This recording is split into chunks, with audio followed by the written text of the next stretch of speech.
Welcome back to the Adaptive Athlete Podcast, the place for conversations with adaptive athletes in the CrossFit space and beyond. I'm your host, Matt Hotho. On today's episode, I'm talking with Brian Knight. Brian was born with a brachial plexus injury in his right arm, which impacts his ability to use that arm in everyday activities.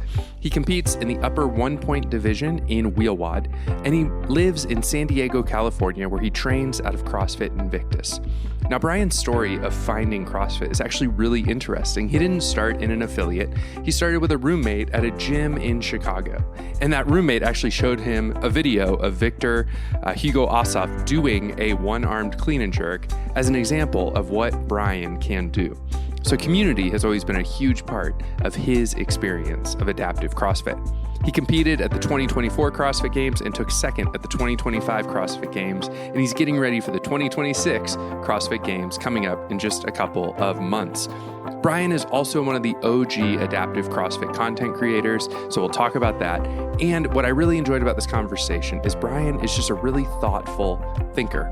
We talked about some big ideas related to disability and how we see that and live that in our lives, especially as people like him and I who grew up with our disability and have had to wrestle with that our entire lives. So check out my conversation with Brian Knight. Welcome back to the Adaptive Athlete Podcast. I'm here today with Brian Knight. Brian, how's it going?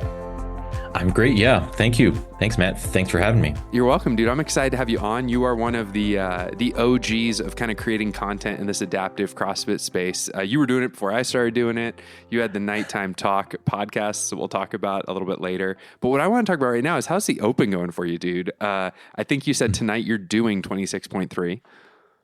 Yep. I am in the heat at 6:15 here at my local affiliate CrossFit Invictus. And I'm looking forward to it. I think I'm in 5th or 6th place. I had a great workout, first one, 26.1. I think I finished top 2, 2nd place in that. And then the 26.2, I got like 11th. It was not my workout. So tonight I am hoping for some redemption and to see what I can do. What kind of threw you sideways in 26.2? It's for like the single arm pull-ups. Yeah, I get that. Is that a skill that in your division is kind of a separator right now? Totally. I think it's about half. I think half people have it, half people don't. And the people who have it are all more or less around the same capacity for it. And then there's the people with 0, and then there's people with 1, like me. Right. So I think I had like maybe three good attempts in the 6 minutes that I was standing there looking at the bar, and then I only got 1, basically. Okay, Gotcha. Yeah, I mean, so I know in my division, neuromoderate chest to bar was our ending movement. And for a lot of us, that is still a movement that a lot of us are on singles on or don't have yet. For me, it's just singles. I think I shared that in a reel. But there's dudes in my division that have learned butterfly. And so it's just like such a separator, right? When you're like, some guys are finishing that workout in like 7 minutes, and I'm done with everything except for the chest to bar at like 8 minutes, but then laboring through chest to bars for like 3 minutes to kind of finish that thing. It was a very interesting workout. Yeah. I don't know if I loved it, but we'll see. Yeah, whatever. So now you get single arm burpees, and I don't know, man. Do you find that when you finish these open workouts, like your arm that you use is just fried? I mean, yeah, I think there's 2 things that get fried on me. It's the grip. You know, like at some point, if it's too much grip, I just have no grip left. So I can't even clean anything. I don't think that's what's going to happen tonight. It's going to be more of like a shoulder fatigue issue. Right. From the pressing off the ground. From all the pressing. And, I'm like 210 pounds, so I'm not like a small dude. So which is great in some regards, and in many others, it's also not great. When I'm trying to do a single arm pull up. Sure. I'm a big boy. How tall are you? I'm 6'2". Yeah. Okay. Yeah. We met at Sea Dog, and I was trying to remember. Yeah. Yeah. I'm 6'2" as well. So I'm a little bit on the bigger side as well for those kind of movements. Yeah. Yeah. There's a lot of distance to cover from the ground to standing. So right. Exactly. Now you do get to jump over the bar, so you don't have to come all the way up if you don't want to. That's true. Yeah. You could kind of do the flying squirrel thing. Yeah. I don't know. I mean, because it's such a burpee workout, I mean, you're pacing it like a like a 2 mile run, as someone said, right? And so Hiller said that Hiller on said that, YouTube. yeah. And I was talking about it with one of the coaches at the gym today, this morning. I went in and did a little like shakeout workout, just breathing and moving. And we talked about it a little bit. And he basically echoed that. I mean, he's like, the separators, the burpees, if you go out too hot, you're going to have nothing left. Better to kind of start slower than you think and try to make it negative splits every round a little faster. So That makes sense. The weight on the barbell is not a big deal for me at all, to be honest. I'm not too concerned about that. We'll see how it feels after like 100 burpees, though. So yeah. yeah. All right. Well, let's talk about what makes you an adaptive athlete. So we've already kind of given away that you're in the one-arm division, but what's your story? What kind of makes you a one-armed athlete? Yeah. So when I was at my birth, when I was being born, I received a injury to my neck.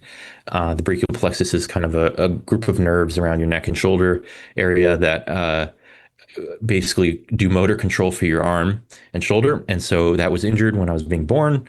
And then it resulted in essentially like a paralysis of my arm. Yeah. And it was total. From what I know, it was more or less like completely paralyzed as a baby. But as time went on, and there's a little bit of repair that happens in those nerves and stuff, I regained some range of motion, but not as much. I mean, and there's all kinds of different kinds of injuries. Some people get injured as adults in the same type of injury, and there's different levels of severity too, depending on what nerves are affected and to what degree. Okay. And it causes the arm to, like you said, be paralyzed, be weaker. And is it your left arm or your right arm? It's my right. Your right arm. Okay. Same for me. High five. Boop. Yeah. Nice. Awesome. Yeah. Not the same injury, but definitely impacted on the right arm. So did you have to go to occupational therapy as a kid and that kind of thing? Yeah, I have a distinct memory of my parents saying, "Hey, we should take you to, we want to take you to a therapist or someone to help with arm stuff." And they said, "We have like 3 ideas or 3 options for different people that you can work with, and you just tell us which one you like the most." Okay.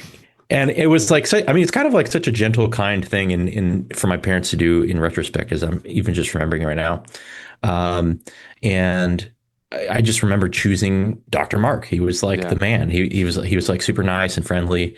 I enjoyed my visit with him, and he was actually a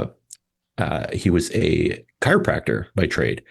So he and I did a lot of work together throughout the years. I think from the time I was like, I don't know what I was. I was like 6 or 7. I was little until I was like 17, 18. I was like graduating college or high school. Mm-hmm. So that was kind of the extent of my kind of therapy work on it. Never did any surgeries. There's a lot of brachial plexus injury people who go through like surgery routes. And that was not something my parents were kind of interested in having me do. It was never even, that wasn't even an option. So yeah. But like with the therapy and stuff like that, you were able to kind of have a pretty normal, like childhood, middle school, high school, all that, just kind of, what was that like? Yeah, I would say pretty normal. Yeah. I played soccer. I think I also, another very distinct memory of mine is my dad being like, "Hey, I think we want to make sure that you and your brother," because I have a brother who's 10 months younger than me. He's a Irish twin, and he's which was a very fun experience. Very awesome. But also he was like, "Well, we want you guys, the boys, you boys, to get into soccer or to sports, and we think that we should do soccer because of Brian's arm. It's like, oh, you just run around to the whistle blows kind of thing. In fact, you can't even use your arm. Yeah, you can't even use your arm. That's a perfect sport for you. So I that was kind of one thing. But I guess long story short, I guess that frames a lot of the experience as just being kind of integrated, totally normal with everyone else kind of thing. Like, yeah, of course you can play soccer, Yeah. Like, there's and your younger brother was pretty supportive and just kind of, you guys did the sports together. Oh yeah. It was very supportive, very involved. Okay. My dad was a coach, growing up too for a lot of years. It was a lot of fun. Yeah. That's awesome. So jumping forward to about 2022, you decide to get into a CrossFit gym. What led you to hop into a CrossFit gym? So yeah, I've been reflecting on this story a little bit recently because just in terms of like writing stuff down. But basically, I had a roommate in when I was living in Chicago. I was working at an all boys Catholic school in Chicago and doing marketing there. And I had a roommate who was a great dude. And I remember him saying, "Hey, I want to get back into fitness right now." I think he had done CrossFit. I didn't really know this at the time, but he was like, "Hey, I want to get some of the roommates together do like workouts in the morning at the school because they had just refurbished the gym." So I started going to the gym with him, and he would just give us CrossFit workouts in the gym. And you didn't have any idea of how to adapt these. You were just like, okay, I guess I'll just use one arm. Well, I mean, Joe is his name. He's actually the assistant headmaster now at the school. He's a great dude. Has about 4 or 5 beautiful kids. He's married now. He wasn't married, obviously, at the time. But he had just like the heart of a coach, you know? Okay. And so the heart of a coach, a heart of a teacher. And so I was there with him, and he'd just be like, he's choosing workouts for us to do that were CrossFit workouts, and they have one dumbbell. So, okay, easy. Just use one arm. Yeah. There's another very distinct memory I have where I was working with him and he was like trying to introduce barbell movements to the workouts. And I was like, I guess I'll grab it from the middle. And he's like, yeah, that works. And at one point, I think it was like a clean. I was like, oh, I don't know. I can't get the barbell in the right place for that. And he's like, here, just look at this. And he like pulls out his phone, and it's a video of Victor Castro. Yeah. Well, I don't think he goes by Castro anymore, but he has a video of Victor doing a one arm clean and jerk, you know, and he's like, you can do this. And I'm like, oh yeah, I guess I can. So that was my introduction to CrossFit. Joining a gym was a separate kind of question and endeavor, and it took me a couple of years. Actually, it wasn't immediate. So it was. I'm interested in this like theory or this idea that I think, you know, probably impacted by my own personal experiences, but that like doing CrossFit is a totally separate activity than joining a gym. I think there's a lot of benefits to doing that, you know, actually for adaptive athletes, to like just try it. Yeah. First, you got to know that you love it. You got to be interested in it, kind of see the value. And a gym will help you do that for sure. But having like your own ownership of that decision and your own ability, your knowledge of how to adapt workouts, or the confidence it takes to do that, I think, is what will take you further, I believe. So help me understand what that might look like. Are you saying that, like, because I have an idea, like I think, right, us adaptive athletes should be more active on our platforms to make sure that the thing that kids who are interested in CrossFit come across is our content, to see that it's possible. Is that what you're saying? Like kind of give these kids an ability to do this outside the gym? Yeah, I think it's something you can do for fun. You can do it in your backyard. And I think obviously being in a gym is a big deal and very important, and not like to be kind of avoided or, you know, not done. Yeah. I just think that I just think that there's a way that you can fall in love with CrossFit as through the gym context, and there's a way that you can fall in love with CrossFit outside of the gym context, and the gym becomes part of your story later. And that was your story.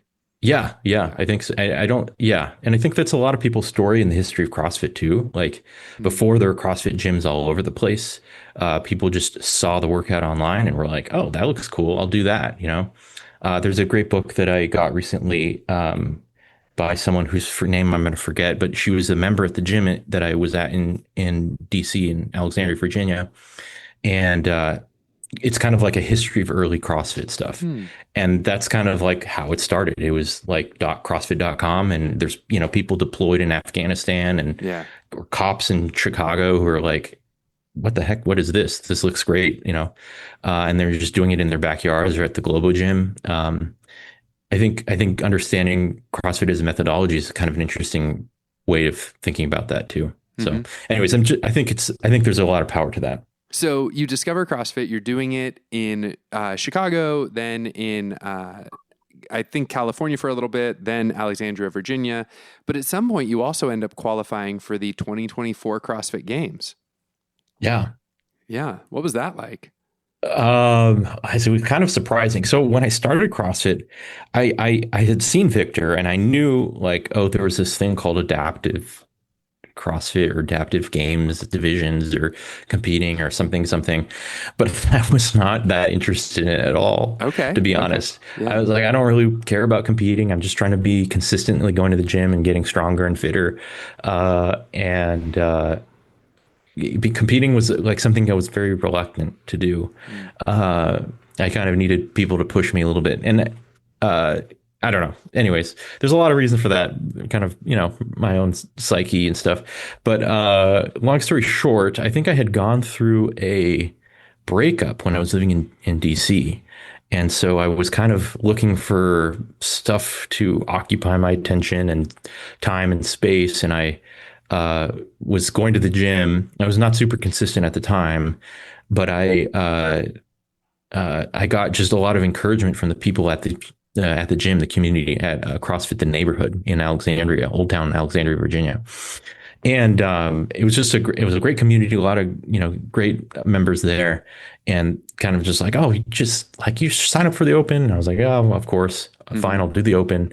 And then all of a sudden, this was the first year that Wheelwad had sort of taken over, Yeah. and so things were kind of different, and I was kind of not sure about the process for, oh, I have to record every workout, like, oh, that's kind of a pain in the ass, Amen. Yeah. Like, I mean, compared to kind of just a regular member at a gym, like, who just shows up and kind of does the workout and has fun. And, you might enter your score on the website. And I think that's a great idea. And I think important for a lot of people in their fitness journey. But like at the time, I was just like, this is just a hassle, right? But after the open, I made it to the semifinals. And then at the semifinals, I had to kind of get my first toes to ring kind of thing. And it was kind of like this big moment for me. And then I qualified for the games and I was like, oh, okay. I mean, and I still wasn't like completely sold on competing in CrossFit at this time. I was just kind of doing it. Just kind of found myself, in the top 10 of the world doing something. Yeah. Yeah.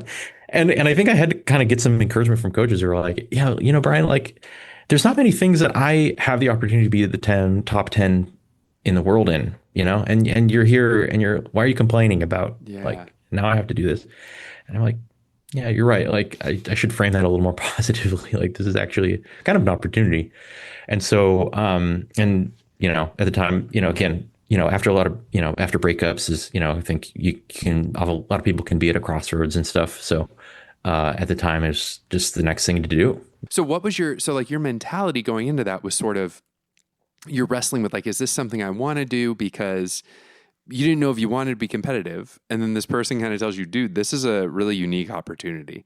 I think that's so interesting because I'm kind of that same way sometimes, or I was that same way sometimes when it came to the adaptive stuff where I was like, yeah, but I'm not really top 10. Like I'm just top 10 because it's a really small like pool, like it's sort of a smaller pool. But then my able-bodied friends would be like, dude, don't turn your nose up at this. Like this is any of us would be so lucky to have this opportunity. And I think that was important to hear. Yeah, that's interesting. Yeah, I wonder how many other athletes there are that have that kind of experience too, because you're like, well, this is just my life. I was born with this, Right. or, right? My life is just adaptive, right? Or whatever that means. And so, like, what do you mean I'm not special? Yeah. You know what I mean? So like, why should I be top 10 in the world? But I guess like anyone who's top 10 in the world at anything is kind of has that kind of has to have that realization at some point in some way. And I think the one thing also that I think about that kind of haunts me a little bit too is like, yeah, we're the top 10, but there's hundreds of thousands of people who experience disabilities and other sorts of limitations and who don't sign up, who don't make it. And what are they doing? And probably not holistic, wholesome, purpose-driven things, maybe, right? Yeah. Like we made it, I think, is the way I kind of see it.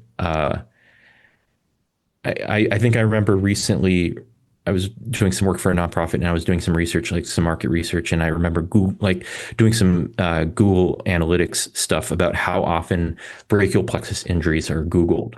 And I remember it being just this kind of thinking it would be sort of like a small number. It's like, oh, this is kind of somewhat of a rare condition, but it was surprising. I wish I remember. It's something like 90,000 searches a month, I want to say. Wow. So in other words, like this is something that's happening to a lot of people, and you don't see media, you don't see attention about it. And I think there's a lot of opportunity there for encouraging people, supporting people, helping them see their life as beautiful and worth living and happy and full of potential. This episode is brought to you by Equip Products. Whether you're a seated athlete, a single arm lifter, working through a neurological impairment, or coaching someone who is, Equip has the tools to make the gym actually work for you and for your adaptive athlete.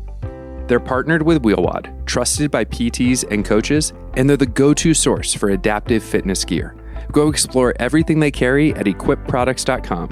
There's something there for almost every adaptive athlete.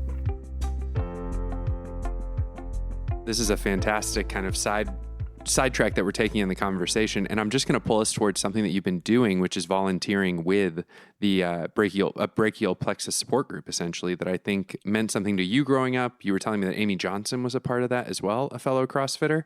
I can imagine these support systems are really helpful. I'm thinking too about like Lexi Coupler, who's a lower BK. She does this thing called Beautifully Flawed for women with limb differences. And they all get together. And it's like you have this community of, wait a second, I'm not alone. There's more of us out there. Is that what that brachial plexus network is like?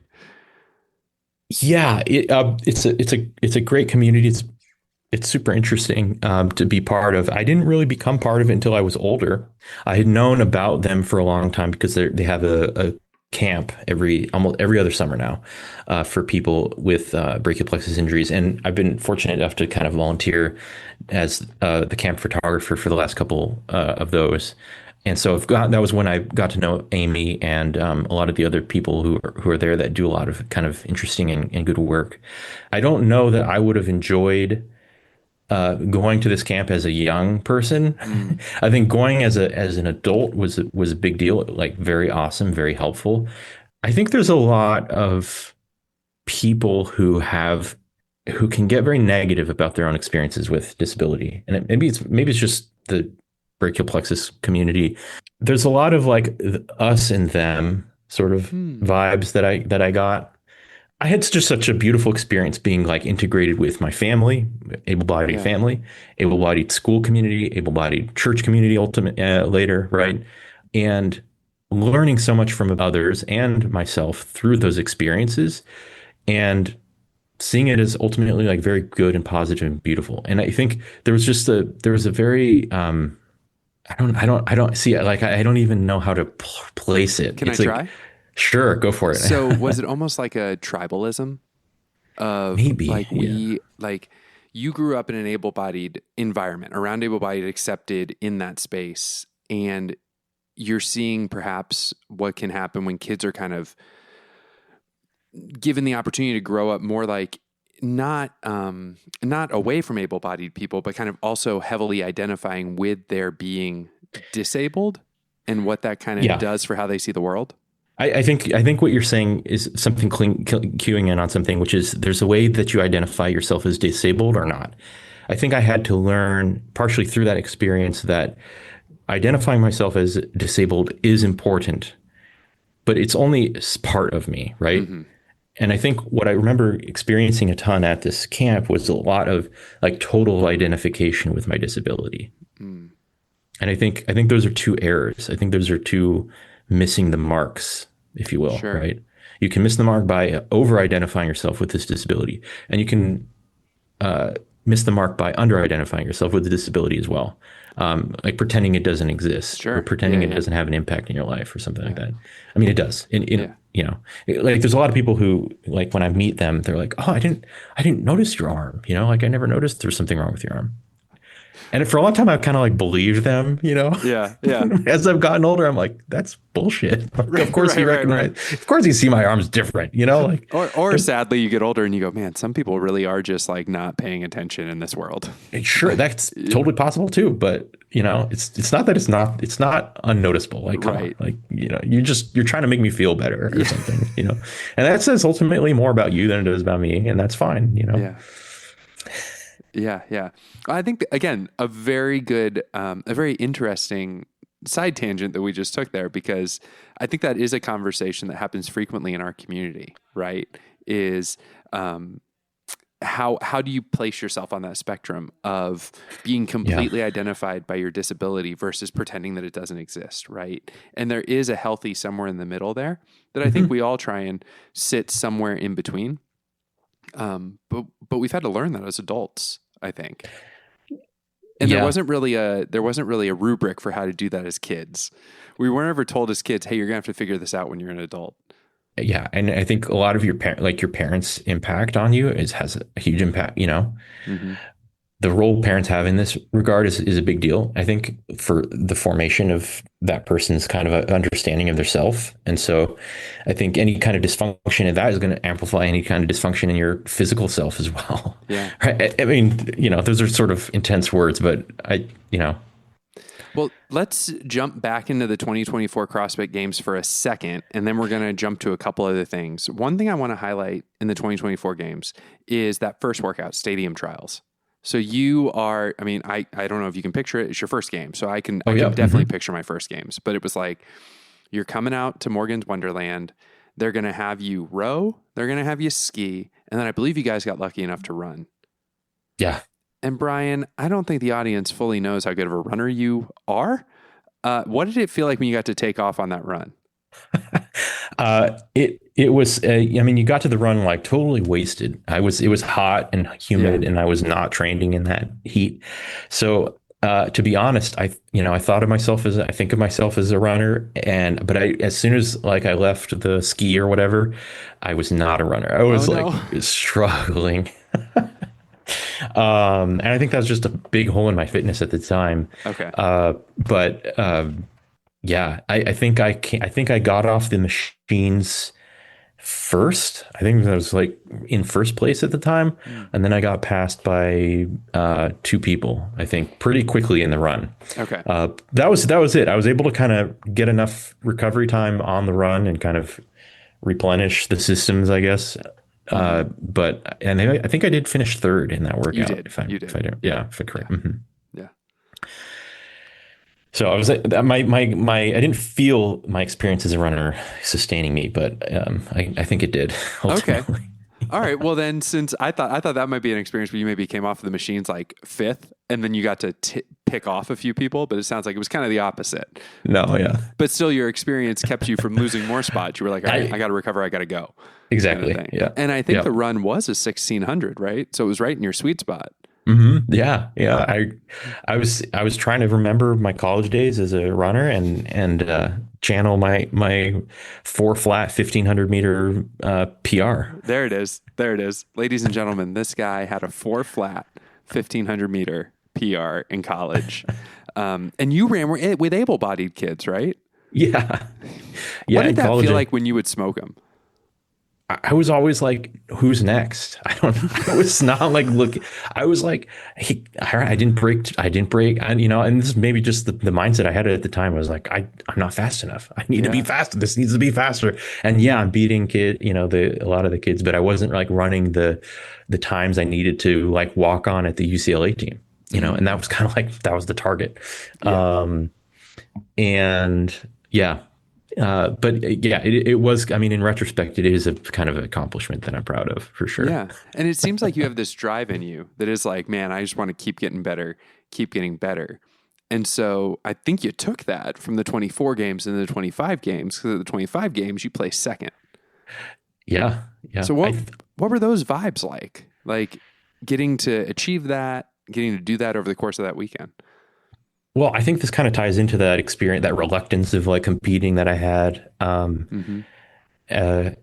I think part of it was because I know like myself and the competitive nature that I have, and that I like want to. If I compete, I'm going to be trying to be the best, like uh, and so I think it as an adult, as a 30 plus year old, I'm 33 right now, but it's like I don't know if I can afford all of that investment into something that's not making me money or furthering other goals in life that I have, right? So I was like, I don't know if I should be competing. I don't know if I should be 24 games. I had this kind of just amazing experience competing, like the fun and thrill and excitement of that for its own sake, but then also the kind of the community and getting to know other people who are kind of doing this thing that you're doing and learning from them and growing. I got to meet Victor, who was kind of just an internet online kind of meme dude that I had seen once. And I met a bunch of other amazing, interesting, capable people that just made me want to come back. And I said, when I come back next year, I want to be on the podium. Yeah. And that's what I did. That's right. That's right. Okay, so CrossFit Brian also does a lot of content in the space. And so you were creating content before I started creating content. In fact, I remember looking at your stuff going, man, this is really cool. I want to do something like this. You did the nighttime, what was it called? The nighttime talk? Mm-hmm. Yeah. KNIGHT. Nice play. Nice play on words there. Yeah. And you did it with a couple of your other upper 1 point competitors, bringing on different people, interviewing them. Yeah, it was so it kind of the origins of Nighttime Talk were people at my gym in Virginia, CrossFit the neighborhood. When I was going to the game, said, "Hey, we want to know how it's going. You need to kind of keep us updated." And so I started doing like a nightly live check-in on YouTube, and just to kind of fill in everyone on how the day had gone.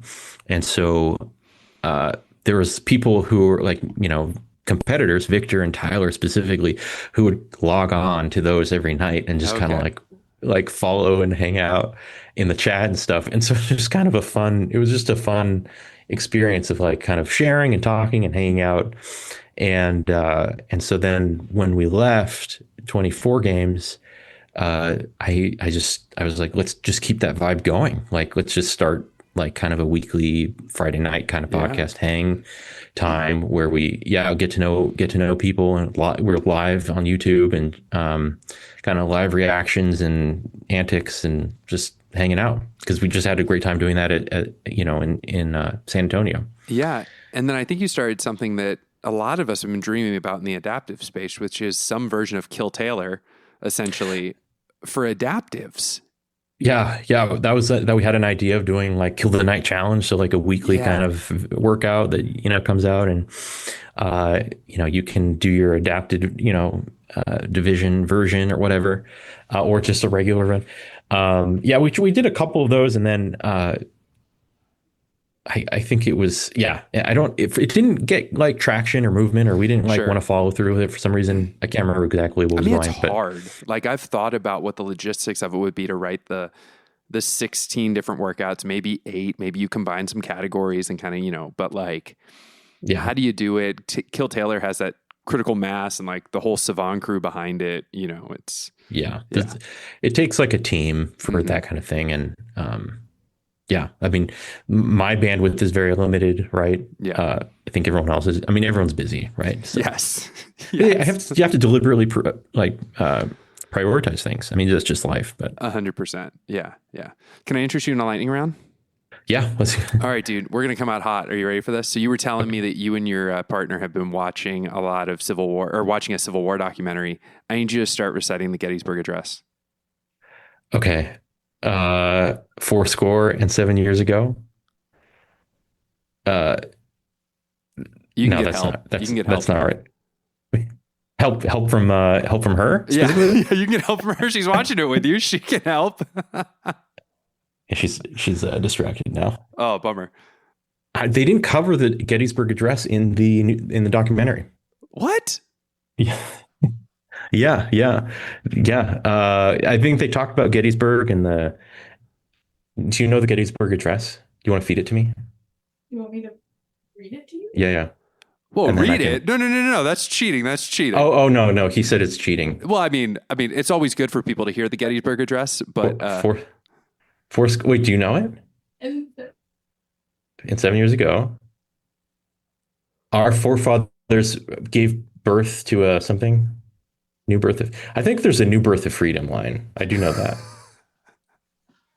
Anyways, all right. This is meant to be a lightning round. We digress. We digress. We digress. Sorry. No, it's okay. If she wants to hop on the mic and go for it, by all means. Do you want to hop on the mic and go for it? No, she said no. Okay, fair. That's a hard no. What would be your ideal workout? Ideal workout.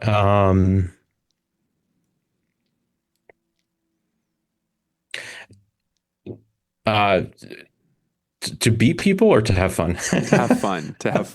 To have fun.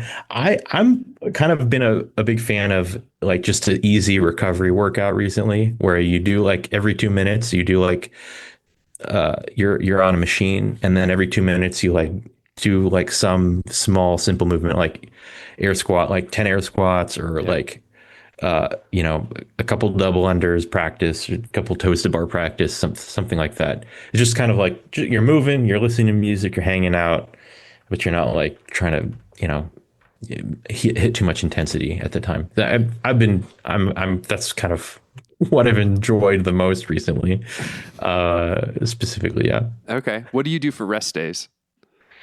Rest days. I don't go to the gym. Good. I take a complete day. I take like 1 or 2 complete off days a week. If we're listening to music in the gym, what are we listening to? Jessica knows this one. I'm a fan of the big booty mixes. Sometimes we'll put them on. Those are great, man. Lauren Saul introduced me to those, and they're life-changing. They're fun. Yeah, it's. They were here in San Diego a couple of weeks ago, and I didn't go. Do they like go into gyms? No. But they probably have a big market there. That would be amazing if you could have like a live big booty mix happening, like at an open announcement or something like that.